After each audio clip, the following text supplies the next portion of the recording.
Hello and welcome back to taste and travel with Sharmi. আশা করি তোমরা সকলে ভালো আছো।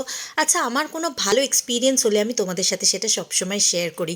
তো প্রথমেই দেখো, এই যে ব্যাগগুলো দেখছো, এই যে নেটের মতো, এগুলো কিন্তু ভেজিটেবল ব্যাগ। আমি বিগ বাস্কেট থেকে কিছু সবজি আনিয়েছি, যেটা আমার ডেলি ইউজের লাগে, আমি মাঝে মধ্যে আনিয়ে নিই। তো দেখো, সেই সবজিগুলো না আমি এই ব্যাগগুলোতে স্টোর করি এবং ভীষণ ভালো থাকে। আর বিগ বাস্কেটের একটা অ্যাডভান্টেজ হচ্ছে ওরা কোনো রকম কোনো প্লাস্টিক ইউজ করে না। তো দেখো, প্রত্যেকটা আইটেম যা আমি আনিয়েছি, এটা দেখতে পাচ্ছ বিট আছে। তো এই বিট আমি আনিয়েছিলাম 1 কেজি, 500 গ্রাম করে দুটো প্যাকেটে সুন্দরভাবে এই পেপার ব্যাগসের মধ্যে কিন্তু ওরা প্যাক করে দিয়েছে। এটা একটা খুব ভালো জিনিস, কোনো রকম কোনো প্লাস্টিক ইউজ করছে না। দেখো, আনিয়েছিলাম আমি 500 ক্যাপসিকাম। তো ক্যাপসিকামগুলোও তোমাদেরকে দেখাচ্ছি, দেখো কতটা ফ্রেশ।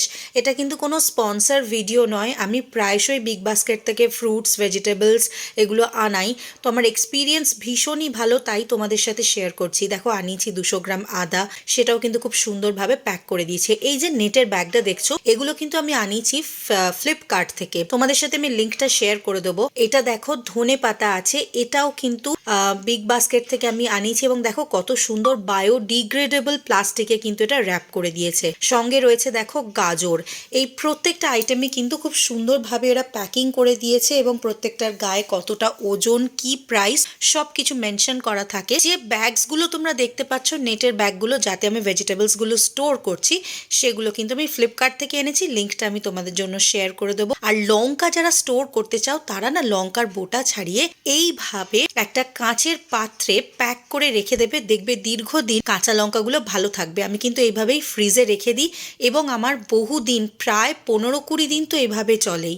আর সাথে আনিয়ে নিয়েছিলাম কিছুটা কুমড়ো, যেটা আমি রোদে দিয়েছি। এই ধরনের কাঁচের কন্টেনারগুলো কিন্তু আমি আনিয়েছিলাম অ্যামাজন থেকে, সেই লিঙ্কটাও আমি তোমাদের সাথে শেয়ার করে দেবো। তো লঙ্কাটা দেখো আমি ফ্রিজে রেখে দিলাম, আর যে কুমড়োটা আনিয়েছিলাম সেটা রোদে দিয়েছি।